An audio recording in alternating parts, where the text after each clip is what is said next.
Once again, good evening. And now we are going to continue what we have started. And this is the last night that we are going to have this meeting. Okay? And tonight we are going to talk about what news is coming soon. Okay. But before I'm going to do that, na ako'y nasulod sa kuhuna-huna. Okay.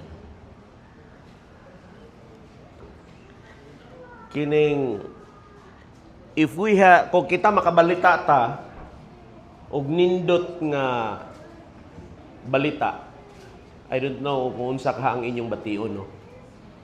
Pero I know that you knew this story already. It's entitled Tie a Yellow Ribbon. Makita ninyo ang kahoy nga oak tree, puno siya og yellow ribbon. Now, ang story nini, the background before I'm going to start our talk this evening, it talks about of a person who was incarcerated. Napriso kini siya for 3 years. Minyo ni siya siguro or naalay kapuyo, kunya naani si mga anak. So, ang nahitabo nini, nga before siya nga mugawa sa prisuhan, nagpadala siya og sulat sa iyang asawa. Mao ni ang flow sa kanta nga, I'm coming home. I've done my time.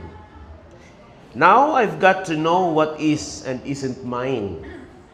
If you receive this letter telling you I'd soon be free, hapit na ko makagawa sa prisuhan, then you'll know just what to do if you still want me. Kung ganahan pa ba kanako. Nanghangyo ang maong bana, ingon siya, tie a yellow ribbon. Isa lang ka ribbon sa oak tree. Kay 3 long years, wala ta nagkuyog. Mao na nga, musakay man ko og bus, mulabay din ha sa iskina, nya makita man ako ang balay, na ang oak tree. Kung wala ko'y makita nga ribbon, magpabilin ko sa bus, forget about us, put the blame on me if I don't see a yellow ribbon tie in the old oak tree. Ibasula ko, ingon siya kung wala nagilain. Karon, to make the long story short, miabot na ang adlaw nga nagsakay siya sa bus.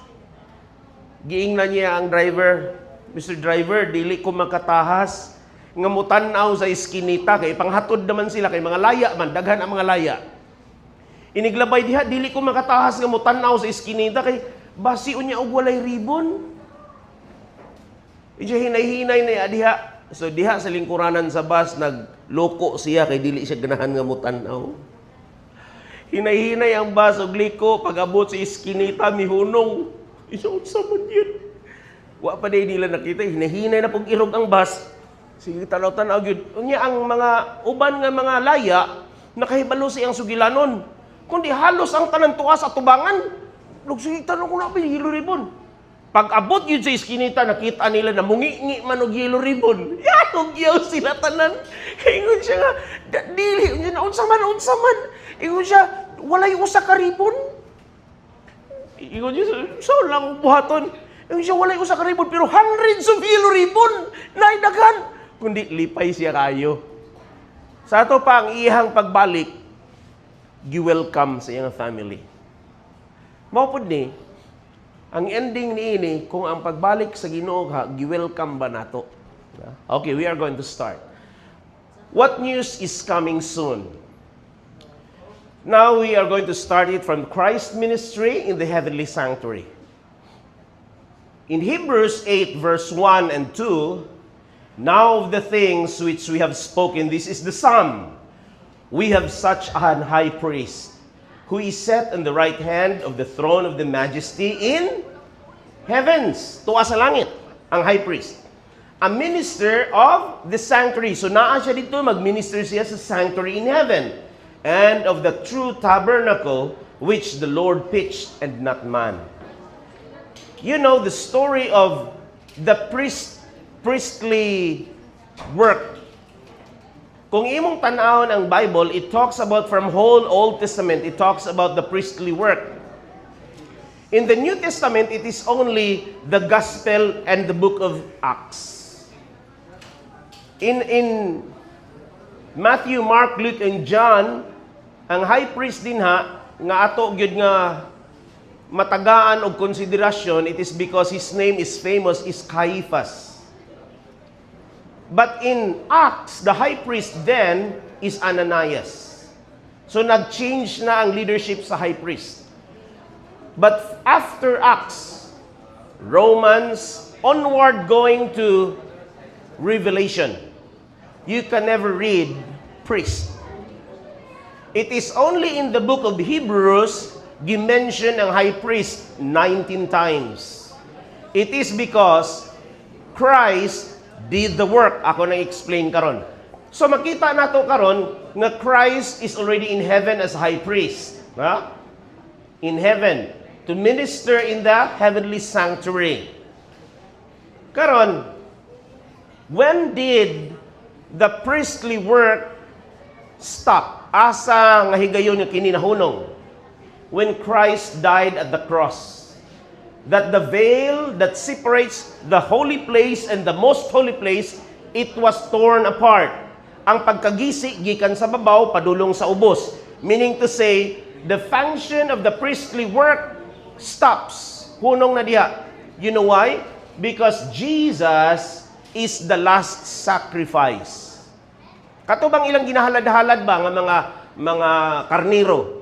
Jesus is the last sacrifice. Therefore, after Jesus, no more sacrifices that should be given. So nahunong na ang buluhaton sa mga priest. Then, mao ni ang nagsugilon sa Matthew 27 verse 50 and 51. Jesus, when he had cried again with a loud voice, yielded up the ghost, and behold, the veil of the temple was rent in twain from top to bottom, and the earth did quake, and the rocks rent. So, nagisi gikan sa ibabaw, padulong sa ubos, meaning to say, it is not a man-made phenomena. It was by God's intervention. Mao na nga nagisi gikan sa ibabaw, padulong sa ubos. Kaya kung diri sa ubos, pwede na siguro nga gisiun sa tao, birahan niya, akong birahon diri. Pero kana gikan sa taas, padulong sa ubos. So, nagpasabot lang kana nga, natapos na ang priestly work diri sa kalibutan. Now, makita ninyo, how did it happen nga natapos ang priestly work? Actually, that was prophesied long before Jesus was born. In the book of Daniel, chapter 8, verse 14, mao ni ang gisulti. And he said to me, for 2,300 days, then the sanctuary shall be cleansed. Kung matapos ang kini nga mao nga days or years, the sanctuary will be cleansed. What are the events that took place in this? By the way, when God gave this prophecy to Daniel, he was not able to understand it from the very beginning. Wa siya kasabot. Nagsige siya tango-tango. And every time he received about this prophecy, 2,300 days, gapangurog siya. Kay dili siya kasabot. So God eventually told him, okay, naay lain nga prophecy, nga magdungan ni ana. What is the second prophecy? It is the 70-week prophecy. 70 weeks prophecy. Nga mauna siya ang iyay kadungan. Miingon si Daniel, when will it happen? Makita ninyo din sa Daniel 9:25. Miingon ang Ginoo, when the decree to rebuild Jerusalem. Magsugod ka na, kung inyo mong basahon, kana Daniel 8:14. No? Kung imong sa isa, because this is a prophetic work, prophetic nga pagsaysay, miingon, kung imong basahon, hangtod mo abot ang pagsugo nga ayuhon ang Jerusalem. So what had happened? When the time came, Ezra was the one who started the work. Si Ezra at that time, hinon, si Daniel nagsulat ni no. Si Daniel naa siya sa Babylon. Pagka sunod sa hari, naagihapon siya, buhi siya, pero tigulang na siya, until nga namatay si Daniel. Then follow Daniel, Ezra. dito sa Babylon. So he rallied the people. Ingon siya, mga mamauli ta, because the king already ordered by virtue of King Artaxerxes or Ahasuerus, mingon siya nga, pwede na makapauli ang mga Jew. Pwede na makauli. So si Ezra, iyang gi-rally ang mga tao, mamauli ta. You know, only few ang namauli. Kaya ang uban nga nagpuyo din sa Babylon, they have already their own business. They have already their livelihood. So only few ang namamauli. Pero when they went home, nakita nila nga ang temple guba, ang city guba, the walls guba, they cried. Mingon si Ezra, magsigim og hilak. In the book of Ezra na, maayo ang temple. We need to work. So, diha nagsugod ang kining 2,300 days, kadungan sa 70 weeks. So what are the things that happened in this prophecy? Makita nato nga nag-ingon din ha sa Daniel 9:24 nga ang kining 70 weeks gitagana alang sa Messiah. Gitagana alang sa Messiah. Pero mag-una-una ang 7 weeks plus 3 score, that's about 60 years, so 67, plus 2 years, that's 69. So 69 weeks, mo'y gitagal. For the Messiah. Kanang word nga for the Messiah, mao na ang karon ang word nga Messiah God, kung sa ato kana nga lingwahe, the anointed. No? Ang word nga Messiah, anointed. Sa Greek nga word, Christ. Meaning sa word nga Christ, the anointed. So when was the time Christ was anointed? On his baptism. So this time, he was baptized at the age of, in AD 27, at the age of 30. Then, nag-ministry siya for 3 years and a half. After sa iyang ministration for 3 years and a half, he was crucified. Namatay siya, AD 31. Then, milapse na po ang lain nga 3.5 years. Mauna ni ang panahon nga the gospel was preached to the Gentiles. Pareha na to, mga Hintil, because we are not Jew by blood, but we are Christians. Kanang gingalag proselytes. So kiniipod nga tuig, that's the time that Stephen made a reasoning. Naghimo siya defense niya alang sa mga katawan sa Israel. He talks about at the time when Moses took the Israelites out from Egypt going to the promised land. Hangtod nga, nagsugilon siya sa kamatayon ni Kristo. Wala malipay ang uban nga mga Jew, they stoned him. So, Stephen was stoned until he died. Karon, after niini, mauna ang mga kalihukan sa mga apostles. Namatay naman si Kristo. Humana siya patay. Gilansang na siya. Dini dapita around 64 AD. Actually, ang una namatay, it was Paul. Paul, ang una namatay, ikumpara ni Peter. Pero usahay man God, our friends, the big church, mayingon sila, nga ang first pope, it was Peter. Kung inyong tanahon ang history, that's Peter. Pero let us look at, we are going to, naamandri ang iyang panghitabo. Balik ko na to. Peter was crucified, gidala si Peter sa Rome. Mao ni ang makita ni nato sa Wikipedia. Na ang iyang address, ako nang gitanaw. So, Saint Peter was killed by the Roman Emperor Nero. Asa siya gipatay? Dito sa Rome in AD 64. During the persecution against Christians. So Rome as a whole, dili sila Christians. Only few people live in Rome are Christians.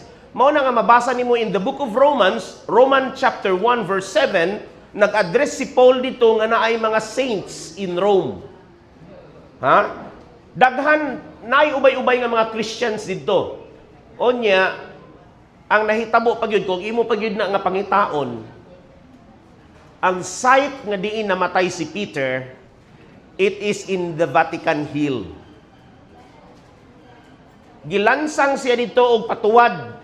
Mauna nga ang Vatican Hill ginganlag St. Peter's Basilica because Peter died there. Kay kung siya pa ang nag-rule nga Pope, dili isa executon sa mga Romans because he is a Pope. Pero the Romans executed him. Mauna ang iyang story, he was executed in Rome. How about Paul? The same also, about the same year. Una lang siguro si Paul, pagkatapos si Peter ang gipatay. Si Paul, gidala gihapon siya dito sa Rome, and he was beheaded. Mo nang sundang, gipunggot iyang ulo. Makita gihapon sa Wikipedia, sa Google. Saint Paul the Apostle was beheaded in Rome on the order of Roman Emperor Nero, AD 64 to 67 AD, no? Because Paul was a Roman citizen, he was executed by the sword rather than crucifixion.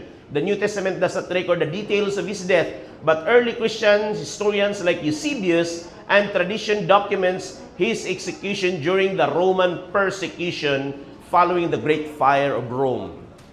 So kini sila, they were called saints, but they were executed mismo sa capital city sa Italy, which is Rome, which is the seat sa pagsugod yun sa Catholicism. No? Pero it's not about this. Kaya nga naman, naay mga pangulo nga buutan. The same, parehagod na to. Dili na to maganlas ang tanang tao. Naay pangulo nilang buutan, naay pangulo po nila nga maldito. Ang nakapurki lang, ang buutan nila nga leader nga Pope, gi-execute nila. Sila ra po nang nag-execute. Pero ang mga, mo lang na sila sa gahom because they have really the power. Huh? Okay, padayon ta. Kung atong balikon katong map ganina kana, nahitabo na diri sa 64 AD. Around 300 years, 300 AD, backward. Wala pa yung Sunday keepers. Ang naamay Sunday keepers, pagans. Pagans lang. Pero 300 years backward, wala pa kayo. Kay ang ilang ginawali, kung atong gibasa sa atong previous, katong na mga proselytes, mga kinabig, they asked Paul and Barnabas to preach unto them on the Sabbath day. Wala sila nagpili og laing adlaw because they believe nga mao nang adlaw nga inog simba. Karon, when was the change? March 7, 321 when Constantine made a signature sa law nga kinahanglan magsimba na sa Domingo. Actually, it was Constantine the Great. So, pagsugod ni Constantine, kundi nagsugod na po ang kuan, ang mga pagpanglutos. Ang grabe nga pagpanglutos, it came up 538 ngadto sa 1798. Ginganlan og Dark Ages years. Mao niya akong giingon sa previous, more than 70 million ang mga nangamatay nga mga Kristiyanos. Wala pa ilain nga mga sikta-sikta nga pundok, wala pa. It's only Christians. Ang word good ng Catholic sa olden times, dili na religion. Ang meaning niya na bisag tanaw ninyo sa dictionary, it is universal. Buti pasabot ang kalihukan sa mga Kristohanon, naglukop sa kalibutan. It's universal. So Christians are Catholics. Panalitan, kung gamiton ako ang word ng Catholics, like for example, Seventh-day Adventists. Seventh-day Adventists are Catholics as well because we are universal.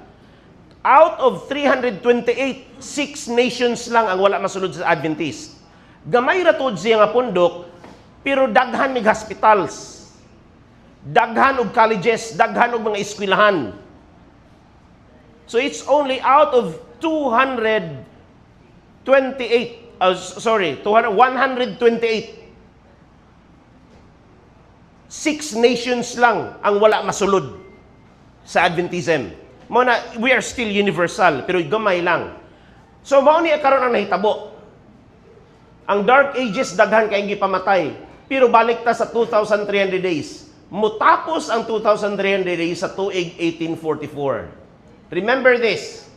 For 2,300 days, then shall the sanctuary be cleansed. Dinhi nagsugod ang pagbalik sa pagtulunan kung unsa ang gisulti sa balaan nga kasulatan. Dili hinimog tawo, but it is based on what Jesus said, on what the Scripture said. Because the sanctuary shall be cleansed.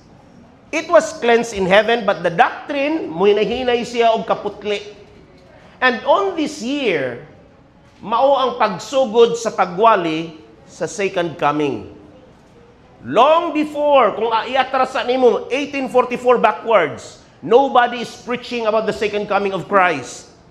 It is only in this year nga nakahimo sila sa pagpangwali that Jesus Christ is coming back.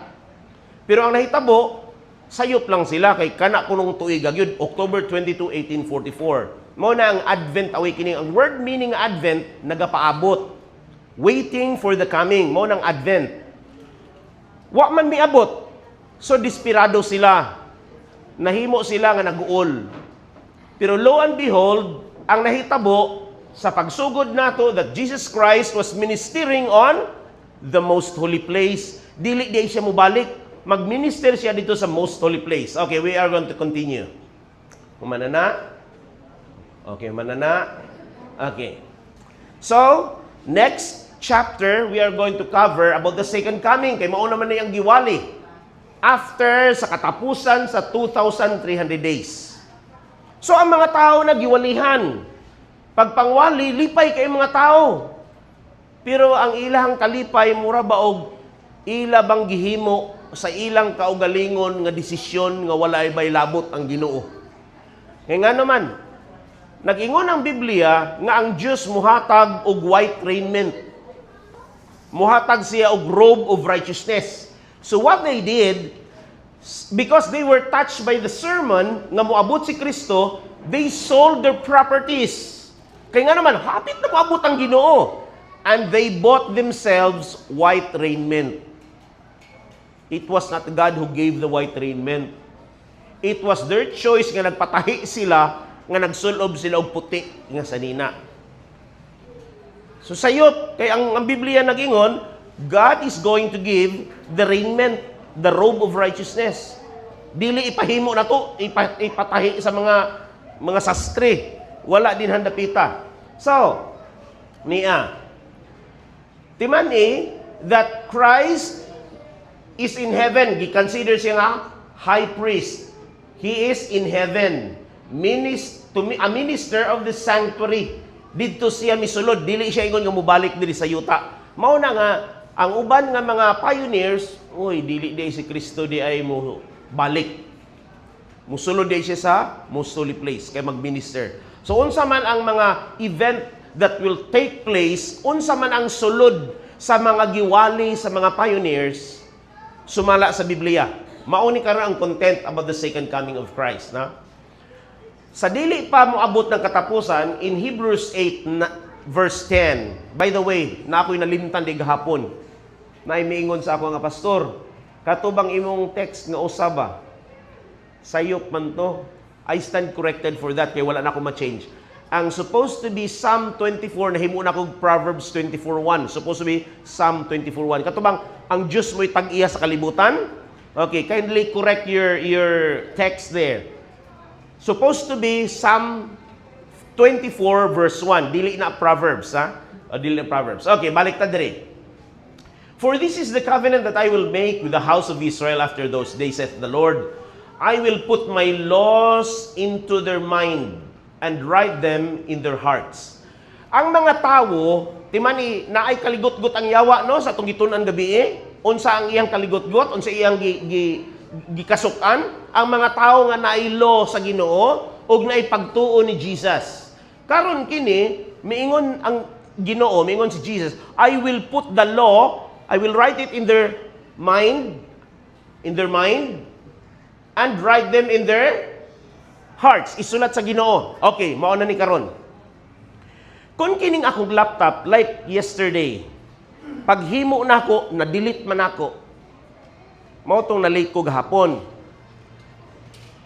Kung panalitan, magsulti ko sa inyo diri kagahapon, og delete to. Though how hard I'm going to look in my files, makita na ako, dili. Dili na ako makita. Nga naman, wala na ako ma-save kay na-delete na ako. Pero kung naana siya nga file, naghimo na pug ko. Mura kong kahilakon. Kaya nga naman, malikog samot. Inya karon, hinoon, taas-taas ni, pero I will not let you read, ako ka na ni Idrisohon para dito na magdugay. Sa ato pa, kung naa na save sa akong laptop, pangitao na ko na siya nga file, makita na ko, di ba? Okay. Kung panitan, filing cabinet pa na. Kung ang Diyos nagsulat sa iyang law sa atong hunahuna, if we let Him write the laws in our mind and in our hearts, siya nagsulat. Example, pag-ingon sa Ginoo, thou shalt not kill. Mupatay ta, dili. Dili, because He had already written. Pag-ingon din ha, thou shalt not commit adultery. Dili ka manapaw. Unsa may itong buhaton? If it is written in our minds and hearts, dili ta manapaw. Pag-ingon diha, remember the Sabbath day to keep, ubantayan na ba, to keep it holy. Unsa may sunod? Di ta mo tipig? Wala masulat. Kung ang tao dili mo tipig, wala niya gipasulat sa Ginoo ang law sa iyang hunahunaw kasing-kasing. Because we can only remember if it is written in our minds and in our hearts. The same as the file nga naa diha sa laptop. Ma-explore, mapangita nato if it's there. Makip nato ang Sabbath sa Ginoo if it's here, if it's in here. Mao nang mingon ang Ginoo, I will put my laws in their mind and write them in their hearts. Then we are going to ask God, Lord, help me to be prepared that you are going to write your laws in our minds and in our hearts that we are not going to forget. Remember, remember, remember. Okay. So about the second coming of Christ,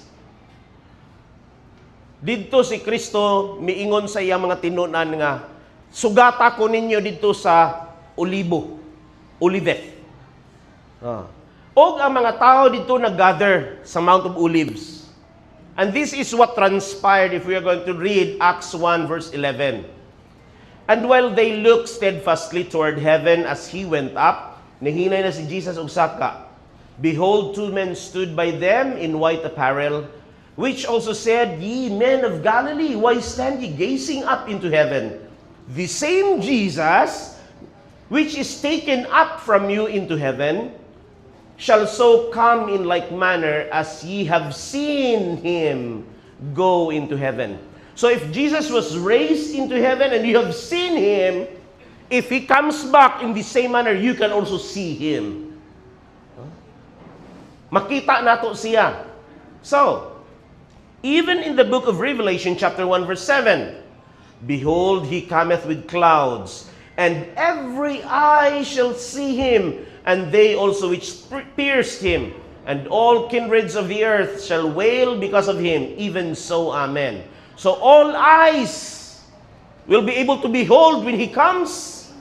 Makita nila ang pagbalik sa Ginoo. Niya pagyud about the second coming of Christ, 2 Thessalonians 4:16. For the Lord himself will descend from heaven with a shout, and with the voice of the archangel, and the trump of God, and the dead in Christ shall rise first. This is now the marker that when Christ will come, the trump will sound, then the dead is going to rise from the grave. Mamangon ang mga minatay. Unsa pa gyud ang magtook place? When Jesus will come, there will be voices and thunders and lightning, and there will be a great earthquake such as was not since men were upon the earth. So mighty an earthquake and so great, and every island fled away, and the mountains were not found. So, inikabot sa Ginoo, uyugon niya ang tanang kalibutan, og dili na makita ang mga kabukiran because it will be flattened. That's how glorious and magnanimous our God is. That's how powerful our God is. Then, let's talk about the resurrection, because when Christ will come, all the dead in Christ will rise first. Let's move on to the state of the dead and resurrection. Unsa man ang mag-take place niini? Okay. Niya. Kita nga mga buhi, we know that we will die. Don't you? Nakahibalo ba mo nga mga matay mo? Okay. Nangandam na mo sa iyong kamatayon? Ha? Basig na wala nangandam. Maang uban na ba ko, uy, simba ko, uroy, palayo. Dalahan tuktok. Nangandam mo sa iyong kamatayon. Okay, I will tell you frankly. Mind you, naay nangandam diri kamatayon. Kinsa man sa inyo nagpalit og St. Peter nga plan. O di? Oh, ako. Oh. Nabalik kinsa man sa inyo namalit og luna sa minteryo. O di, ngayon nanay luna, sa to pa nangandam. Don't tell me nga wala mo nangandam sa inyong kamatayon, nangandam ta. Mao na nga nag-ingon diri, for the living know that they shall die. Nya gusto nato nga lang sunod nga dili sila mahasol. Mao na nga nag-andam ta sa kamatayon. Pero mao ni. The living knew, but the dead know not anything. Katong mga nangamatay, wa na to'y animo. Nawala na ang ilang memory of them is forgotten. Their love, their hatred, and their envy. Wa na, it perish. Neither have they any more a portion forever in anything that is done under the sun. So wala na sila yung memory. Mabitaw na ang uban, mahadlok sa mga minatay nga, basi niya itong mga No, they don't have love. They don't have hatred. They don't have envy. Anong mahadlok man? Kisa'y naghadlok? Actually, ang ato ng kaugalingon mo naghadlok sa tua.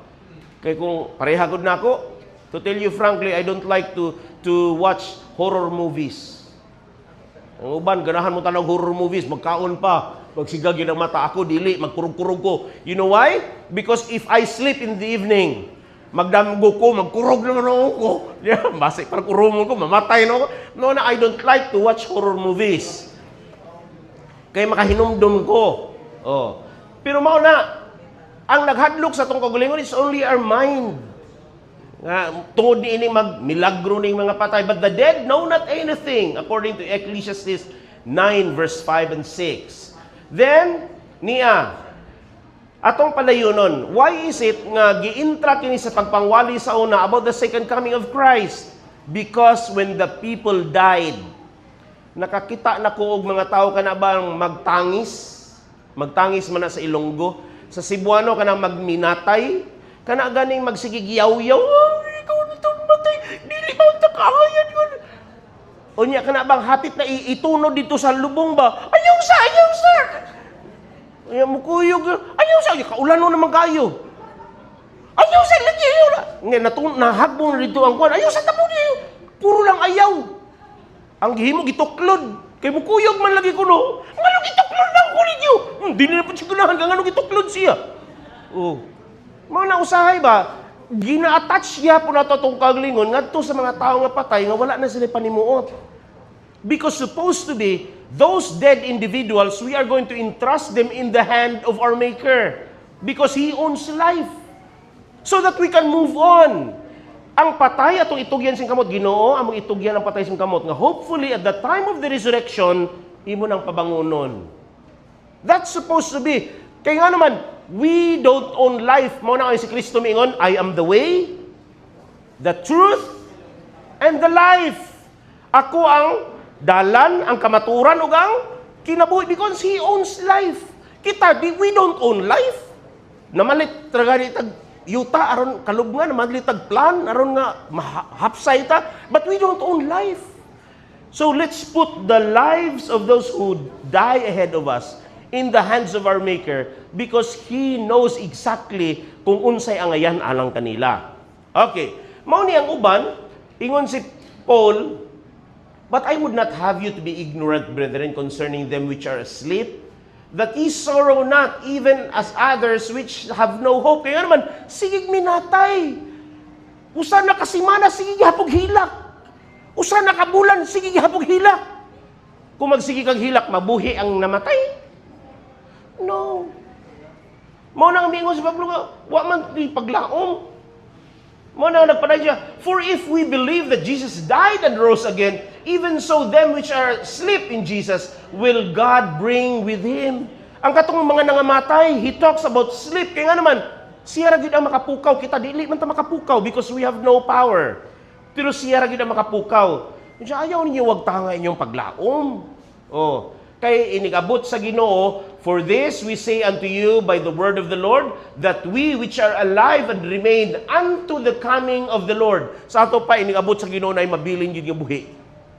Dili tanan mga matay. Okay. So, we'll continue. The Lord himself shall descend from heaven with a shout, and with the voice of the archangel, and with the trump of God, and the dead in Christ shall rise first. Then we which are alive and remain shall be caught up together with them. Kinsa maning them? Katong mga nangamatay. Gibanhaw sila. Dili ta mag-una-una kay buhi ta mo sulpot ta una sa langit, no. Miingon diri shall be caught up together. Sa ato pa magdungan, together with them in the clouds to meet the Lord in the air, and so shall we ever be with the Lord. So ang mga nabanhaw o ang mga taong buhi at the time when Christ will come, sakgawon sa panganod, magsakay na tag panganod, and together we are going to meet the Lord in the air. Diha nato siya sugaton. Nganong dili man siya mutamak sa kalibutan? Because our world is still filled sa dagta sa sala. It is still tainted with sin. And God is holy. At the time when He is going to touch down in the earth, kinahanglan limpyo na. Okay. So, the first coming of Christ, He was born as a babe in the manger. On His second coming, banhawon ang mga nangamatay and caught up together with those who are alive and meet the Lord in the air. Papuyon niya og 1,000 years sa langit. At His third coming, when 1,000 years will be exhumed, kung mahurot na, matapos na, He will come back. That's for the third coming. O ipahamtang niya ang judgment sa mga dautan. Okay? So 3 times God is going to do this. Una, pagpakatao sa iyang anak. Ikaduha, mubalik iyang anak. Ikatulo, muhukom ang iyang anak. Ang Jesus Christ. Okay. Now let's talk about 1,000 years. After nga, nisaka na sa langit ang mga matarong. In 1,000 years, before niya na sa pag-abot sa Ginoo, He is going to seal His people. And I saw another angel ascending from the east, having the seal of the living God. And he cried with a loud voice to the 4 angels to whom it was given to hurt the earth, the sea, saying, Hurt not the earth, neither the sea nor the trees, till we have sealed the servants of our God in their forehead. Usara ka lugar ang tatakan sa Ginoo sa iyang mga katawan. It's in their forehead. Ang kaaway, 2 areas, forehead and right hand. Sigurista ang kaaway. Kung dili niya matatakan sa agtang, naapang kamot. No? So mao ni, ang tatakan sa Ginoo sa iyang, ang siliuhan niya sa iyang mga tao, sa forehead ra gyud. No? Sa forehead. So mao ni karon. After na, niini, kanang pag-abot ni Ginoong Hesus, sama na sa iyon ini. Revelation 20 verse 1 and 2, magsugod ta sa chapter 20. And I saw an angel come down from heaven, having the key of the bottomless pit, and a great chain in his hand. And he laid hold on the dragon, that old serpent, which is the devil and Satan, and bound him 1,000 years. Karon, bisa kung saan na itong paningkamot nga dakpo na to si Satanas, dili ta kadakop nga naman, he is a supernatural being. Dili siya ordinaryo. The only one that can take hold Satan is the one that comes from heaven as well. Di ba gikan siya sa langit, gilabay siya diri sa yuta. Mao na nga dili ta kita mga tawo maski unsa tong pagpakig-away sa yawa, dili ta kadaog. Pero kinahanglan mo sugo ang Ginoo nga naay mo kanaog nga gikan pud sa langit, gamhanan pud nga nagdala og kadina og yawi, dakpo ni ang yawa. Ihang prisuhon 1,000 years.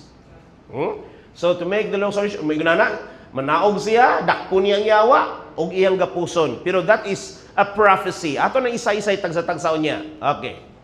Niya. So, sa dina nga moabot ang Ginoo, banhawon tuod ang mga daotang dalog sa langit, unsa may mahitabo sa kalibutan. Okay. In the book of Jeremiah chapter 4 verse 23 to 27, I beheld the earth, atong kalibutan. And lo, it was without form and void, and the heavens, and they had no light. I beheld the mountains, and lo, they tremble, and all the hills moved lightly. I beheld, and lo, there was no man. and all the birds of the heavens were fled. I beheld, and lo, the fruitful place was a wilderness, and all the cities thereof were broken down at the presence of the Lord, and by His fierce anger, suko kayong Ginoo, for thus hath the Lord said, the whole land shall be desolate, yet will I not make a full end. Dili pa na maong katapusan, pero himuon ako nga, gubon akong kalibutan. The same manner before He created the world. Diba? Genesis chapter 1, verse 1, nagingon, in the beginning, God created the heavens and the earth. Verse 2, and the Spirit of the Lord moves upon the face of the waters. And the earth was without form and void. Without form and void. Then on the verse 3 sa Genesis, and God said, let there be light. And there was light. Ibalik sa Ginoo ang kahimtang sa kalibutan sa previously, before nga wala pa siya naghimo sa kalibutan. Gubon niya. Nganong gubon niya? It is because our world was tainted with sin. Nagguba sa sala. Then, there will be voices, thunders, lightning. There was great earthquake such as was since men were upon the earth. So mighty an earthquake. And every island fled away, and the mountains were not found. So, ingunan ang kahimtang, ang pagguba sa kalibutan. But the rest of the dead will not live again until the 1,000 years finished. Kinahanglan matapos sa ang usa ka libo ka tuig, usa pa ang uban nga mga batay mubangon. Nagpasabot, it is a vast cemetery. Our world will become a vast cemetery. Guba. So, after 1,000 years, miingon ang Ginoo daan, no? Sa dili pa ang 1,000 years. Nag-ingon ang verse 6. Blessed and holy is he that hath part in the first resurrection. Sa ato pa ang first resurrection mooy nindot kay bulahan, padulong na sa kahimayaan, padulong sa eternal life. Pero ang second, on such the second death had no power, ni adtong na resurrect na sa first resurrection. But they shall be priests of God and of Christ, and shall reign with Him 1,000 years. Karon pagkatapos sa 1,000 years, ang uban nga mga patay, mubangon na. So what does it mean niya na pod nga chain that bounds the devil? Kanang chain nga gidala ni atong angel, actually it's a chain of circumstance. What is the chain of circumstance? Unsa may buluhaton sa yawa? To deceive the world, siya manintal. Yeah? Since the world was already desolate, guba na. Ang iyang kauban tanan, mga dautan. Iya ding tintalon, kauban nun sila dautan. Wala, ang kauban niya tanan patay. Siya ra gyud ang magtikaw-tikaw kay siya man ang gamhanan. Pero iyang kauban tanan patay. Mao na nga iyang buluhaton dili niya mahimo. He was enchained of a circumstance that he cannot deceive anymore. Kaya ang mga matarong tuwa man sa langit. Parehan ini, just a short summary. Second coming, mauna na ang first resurrection. Ang mga na-resurrect nga mga buutan o ang mga nabilin nga mga buhi nga buutan dalon sa langit, and they are going to be with Christ for 1,000 years. That is called a millennium. After 1,000 years, Christ will come again. This is the second resurrection. Gi-resurrect lang niya mga dautan, but He is going to destroy them. That is the second death. Okay. Satan will be bound with the chains of circumstance because he cannot do his work to deceive. And for 1,000 years, magsuroy-suroy siya sa kalibutan niyang kauban mga patay, maghuna-huna siya nga, kinirabang tawhanan nino, buutan naman ng kani. Maayo kayo ni siya musulti. Pero akong gipadala ng baying guwapa, nadala. Naguba na ko yung panimalay. Pero all that is in there, nga kauban sa yawa, patay. Lakaw na po siguro siya sa unahan, kini siya, negosyante ni, maayo ka ni mga kwarta. Maayo ni siya nga trabahante. Pero akong gipanan, nangawat siya usa ka milyon, niya namatay noon. He can recollect all those stories that he had done. Tanan nga mga gihimo niya nga mga mangilad, he can recall that. Hunahuna niya nga daog siya. And when the 1,000 years are expired, Satan shall be loosed out of his prison. So katong 1,000 years, mo to siyang circumstansya nga siya gapuson. But after 1,000 years, siya pag-ausod, Revelation 20 verse 6, continuation na niya. Siguro, verse 7, if I'm, 6, yapon. portion sa iyang kwan. Okay. Dayon, after 1,000 years, mubangon ang mga patay nga kauban ni Satanas. Do you know, unsa sila kadaghan according to the Bible? Huh? And they shall go out to deceive the nations which are in the four quarters of the earth. Gog and Magog ang gihimo sa yawa to gather them together to battle. The number of whom is as the sand of the sea. Ang pangutana, unsa kadaghan ang sand of the sea? Makaihap ta? Sa usa ka baybayon. Usa lang ka baybayon sa Pilipinas. Maihap nimong balas niya? Ingunana kabaga ang mga dautan. Sands of the sea. Pero ang mga matarong, sa tinod na lang, jutay ra gyud. Mabitaw na sa katong gipresent na ko diri, many believe God, but only few obeyed God. Ingon pang Matthew 17, broad is the way that leadeth to destruction, and many finds it. Daghan ang nakakaplag niya ng adalan. Pero ang padulong sa langit, straight and narrow is the road that leads to salvation, and only few finds it. Gamay lang ang nakatultol ni ini nga dalan. So the same also, jutay ra ang mga naluwas ikumpara nimo sa mga tao nga makasasala. So, miingon din ang yawa, atong ilugon mas daghan tay kumpara nila. Una-una niya, niyaman diri sa kalibutan ang mga armament. Naatay tangki di gira, naatay aircraft carrier, ato lang libutan. Pila ka bug aircraft carrier sa US? Mura mag 17 siguro, 18. Oh, naapay si China, tulo ka buok. Naapay sa Russia pod, tulo pod ka buok. Oh, tigwa mo ni ang aircraft carrier sa tibuok nasod. Ato na mailog. We have also kanang rockets. Naapatay Typhoon, naapatay F-35, naapatay Phantom, naatay daghan. Hunahuna nila, makadaog sila. But lo and behold, verse 9, Revelation 20 verse 9, and they went up on the breadth of the earth and compassed the camp of the saints about, and behold, the beloved city, and fire came down from God out of heaven and devoured them. Nabay makabangbang sa kaligutgut sa Ginoo? If they encompass, gidlibutan nila ang balaan nga syudad. But suddenly fire came down from heaven, nagatag fire and brimstone. Dili na ba mapalong na sa tubig? Kakita na magtubig nga nagdilaab. Di ba kung naay masunog, unsa man ang atong ipalong sa mga bumbiro? Tubig. Kita na magtubig nga nagkalayo. Wala? Tanawa ninyo ang mga tangker nga mimbuto sa laod. Ngano ang dagat nasunog man? Mulutaw man ang oil. Mas gaan ang oil kumpara nimo sa tubig. So bisag naa ka sa tubig, pwede ang tubig nga magkalayo kay tungod ang oil na aman. Magkalayo ang tibok kalibutan. Ingon pa ang Malakay 4 verse 1, and for behold, the day cometh and shall burn as an oven. And all the proud, yea, and all that do wickedly shall be stubble. And the day that cometh shall burn them up, saith the Lord of hosts, that it shall not leave them neither root nor branch. Wagi mabilin sa dautan. Verse 3, and ye shall tread down the wicked, for they shall be ashes under the sole of your feet in the day that I shall do this, saith the Lord of hosts.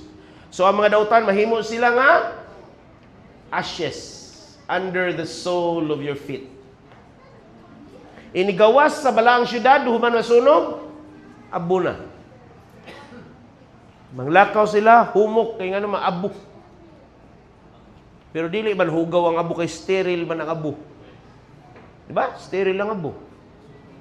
So, ang mahitabo karon, after this, heaven and new earth were made new. Himuon na sa Ginoo ang langit ug ang bagong yuta. Bagong langit ug bagong yuta.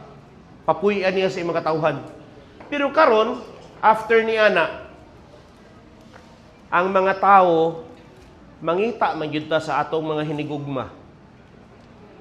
Moingon dito ang papa, asa man diri ang akong asawa? Asa man diri ang akong anak? Wa man dito nakita niya. Ang mga asawa, pangitaon po nila ang ilang mga anak. Pangitaon ang bana. Uy, ako raman diri. Ang mga anak, mangita sa ilang ginikanan, sa ilang igsuon, sila ra dito ang nabilin. Abi ninyo, unta ang langit magkalipay, kay nawala na ang sala, ang mga tao manghilak. Malipay di ang Ginoo nga huma naman unta gilaglag na mga dautan nya manghilak ang mga tao. Pareha ba na ng ginikanan ta ba? Nakakita ganita sa atong anak gani ang magdula o nya madagma. Hilang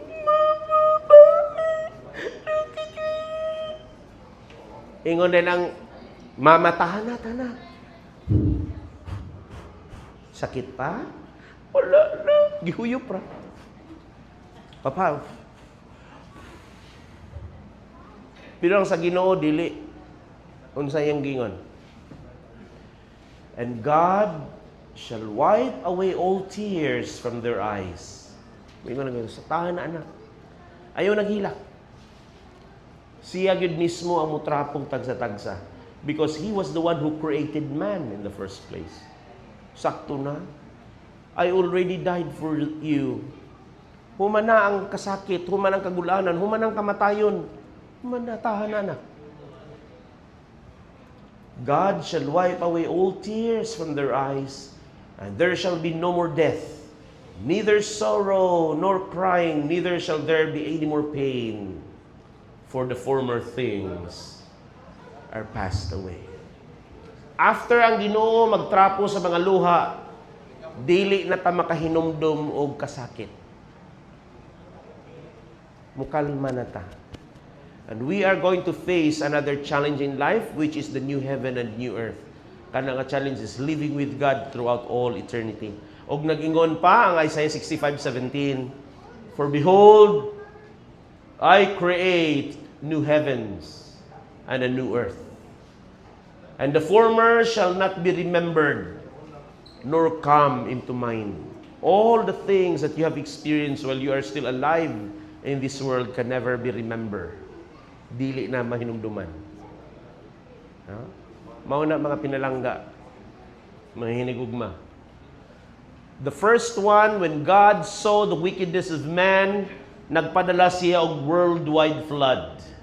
Gilimpyuhan niya ang kalibutan.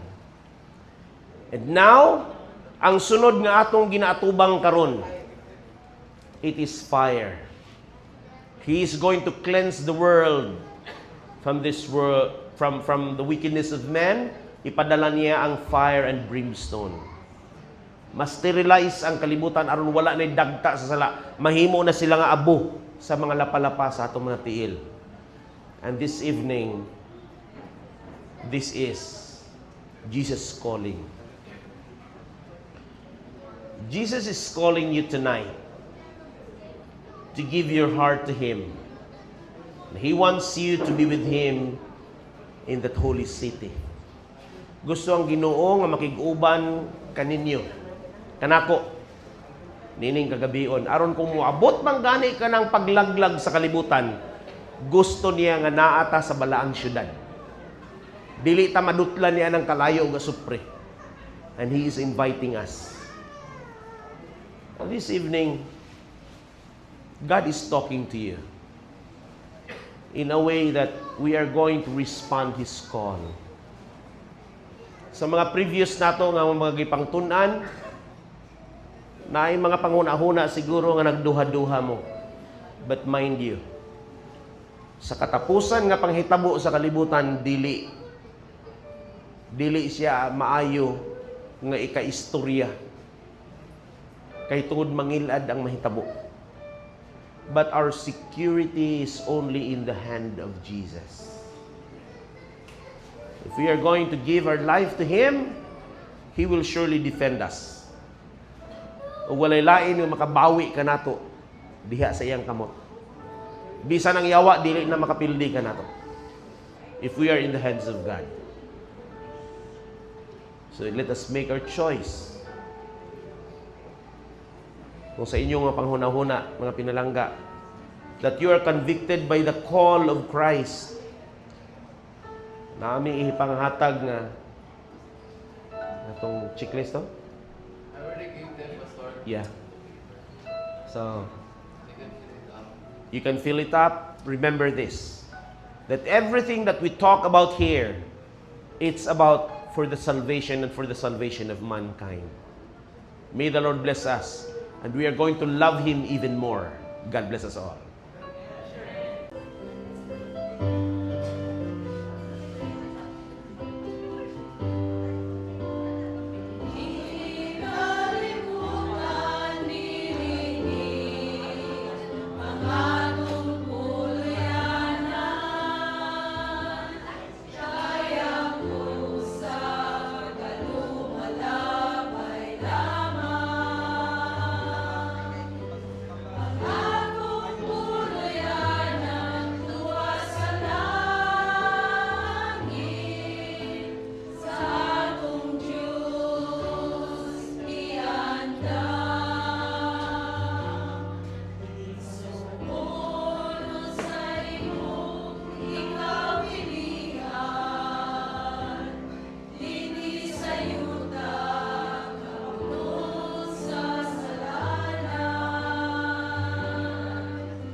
Before Pastor will pray, I would like to praise the Lord that you have committed to surrender your life to Jesus Christ.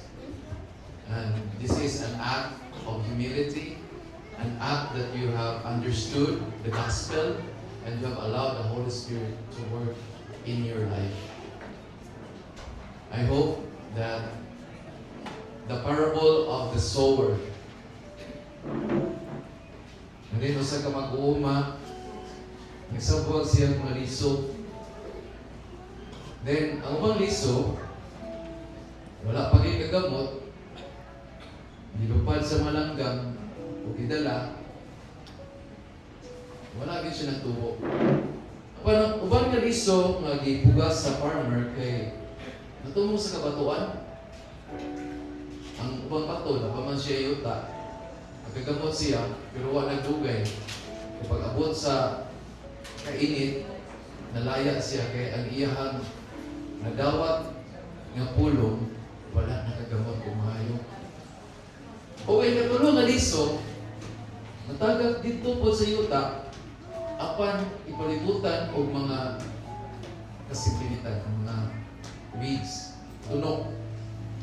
What happened is, nakatubo siya pero wala nagdugay tungod kay itabunan siya sa mga sangkot. Namatay rapod ang maong liso na ito. Apan nagtatapos ang liso, natagak ito sa tambok ng yuta.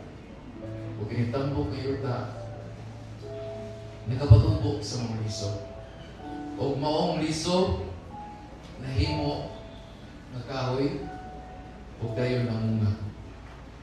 Ang Biblia nag-ingon, kini sa dunay kahulugan, nga ang liso mawapulong sa Diyos. Dili mo subot ang kahoy nga makatulog. Mao ang yawa, iyang i-lihay. Kuha niya, hindi makabati. Dili makagamot. O ang ikaduwa nga liso, mao katutuan ang kadawat sa mensahe. Ito, apan pag-abot sa mga kalisod, pagsulay, bibiya ako, wala nakagamot, wala natubo. O kay katulong nga liso, mao to nakatubo siya apan napalibutan siya sa mga tunok. May mga persecution.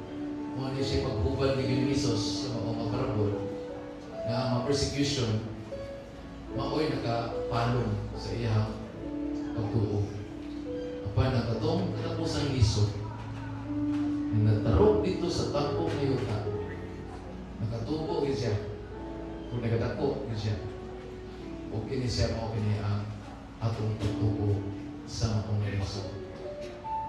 Ug sa laptop ng pagkasulti, nag-ingon, usaw na to pag-ila ng ang tao na ay pagtuo.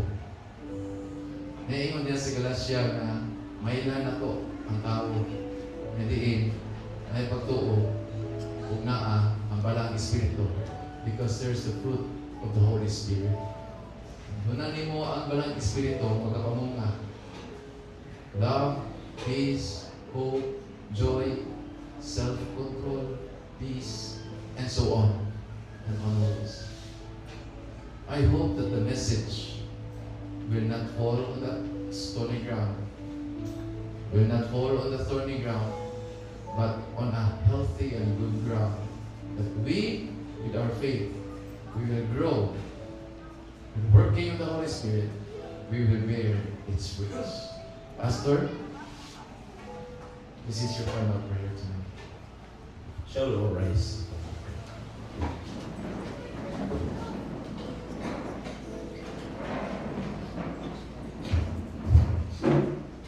Amahan na mo ngayon na isasang sa mga langit. Daghang salamat sa imong gihatag ka na mo ngayon. Mo lamang ganing mo sa kasimana.